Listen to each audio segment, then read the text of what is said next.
थार जिसके लिए कहा जाता है कि रेगिस्तान है, लेकिन रेगिस्तान जो रेत सा लगता है उसमें सोना है, चांदी है, तेल है और न जाने कितने पदार्थ है। यानी जो जिस नज़र से थार को देखेगा वैसा थार देखेगा। ऐसे यहाँ के नेता है, उनको थार किस नज़र से दिखता है और थार उनको किस नज़र से देखता है, ये बेहद महत्वपूर्ण है। तभी तो थार के नेताओं की धार पूरा देश महसूस करता है। लेकिन क्या वर्तमान थार के नेताओं में वो धार है जो उनको थार का किंग बना दे? तो चलिए समझते हैं कि हरीश चौधरी, रविंदर सिंह भाटी, उम्मेदाराम बेनीवाल, मानवेंद्र सिंह और हेमाराम चौधरी में से कौन है थार का किंग।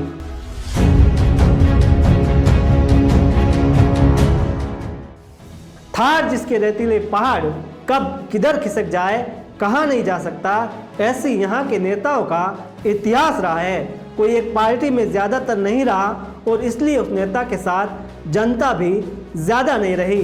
लेकिन सच ये भी है कि थार बनने से पहले समंदर बनना पड़ता है और फिर समंदर जब खिसक जाता है तो थार बनता है।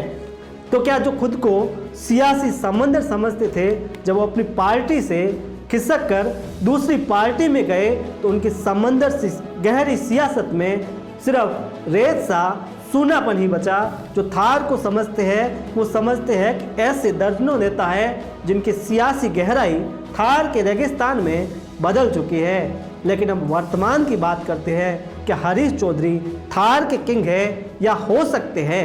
वर्तमान में ये भी कहा जा सकता है कि वो खुद विधायक है और उनके समर्थक उम्मेदाराम बेनीवाल सांसद है। तो एक बात तो यही खत्म हो जाती है कि हरीश चौधरी के रहते या फिर हरीश चौधरी के साथ रहते कभी भी उम्मेदाराम थार के किंग नहीं बन सकते।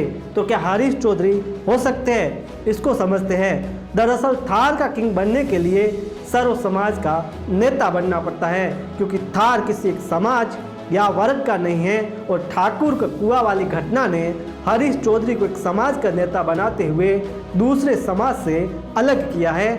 और समाज की राजनीति तभी तक किसी को सिर माथे बिठाती है जब तक कि उससे बेहतर कोई नेता नहीं आ जाता। और इस कथन को समझने के लिए दौसा में जगमोहन मीणा की हार को समझ लीजिए। तो चलिए हम कह सकते हैं कि थार का किंग हरीश चौधरी भी पूरी तरीके से होंगे, ऐसा संभव नहीं है। तो क्या हेमाराम चौधरी होंगे? हेमाराम की राजनीति साफ सुथरी है, बेदाग है। बेटे की मौत के बाद संवेदनाएं भी उनके साथ है, लेकिन पूरा थार उनके साथ नहीं है। उम्र के जिस पड़ाव पर वो है, थार उनमें सियासत की अपार संभावना भी नहीं तलाश सकता।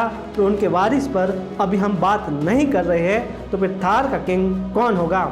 अब बात करते हैं रविंदर सिंह भाटी की। रविंदर सिंह भाटी का राजनीतिक ग्राफ बहुत तेजी से आगे बढ़ा और विधानसभा चुनाव में जीतकर रविंदर सिंह भाटी ने यह भी बता दिया था कि वो अकेले अपने दम पर थार के दिल को जीत सकते हैं। लेकिन लोकसभा चुनाव में अपने ही विधानसभा क्षेत्र में उतने वोट भी न ला पाए जो विधानसभा में मिले थे। ये बताता है कि थार अपने फैसले खुद लेना जानता है। और ये सच भी है कि अकेला व्यक्ति पूरे थार को नहीं संभाल सकता। ये दौसा में किरोड़ी, नागौर में हनुमान बेनीवाल और बांसवाड़ा डूंगरपुर में राजकुमार रोत के हाल ही के प्रदर्शन से समझा जा सकता है। तीनों के समर्थक चुनाव हार गए। अब सवाल ये है, क्या पूर्व विदेश मंत्री जसवंत सिंह जसोल के बेटे मानवेंद्र सिंह थार के किंग है? लेकिन ऐसा भी नहीं है, क्योंकि स्वाभिमान का नारा देकर भारतीय जनता पार्टी को छोड़कर वो कांग्रेस में चले गए थे। लेकिन स्वाभिमान को गिरवी रखकर उनको घर वापसी करनी पड़ी। इसलिए मानवेंद्र सिंह के साथ भी पूरी तरह से जनता साथ नहीं है। ऐसे में हमारे सामने वही सवाल है कि आखिर थार का किंग है कौन? हमारी नज़र में थार का असली किंग है यहाँ की जनता, जो जानती है कि उसके इलाके में उसके विकास के लिए कौन कौन जन सेवक ज़रूरी है।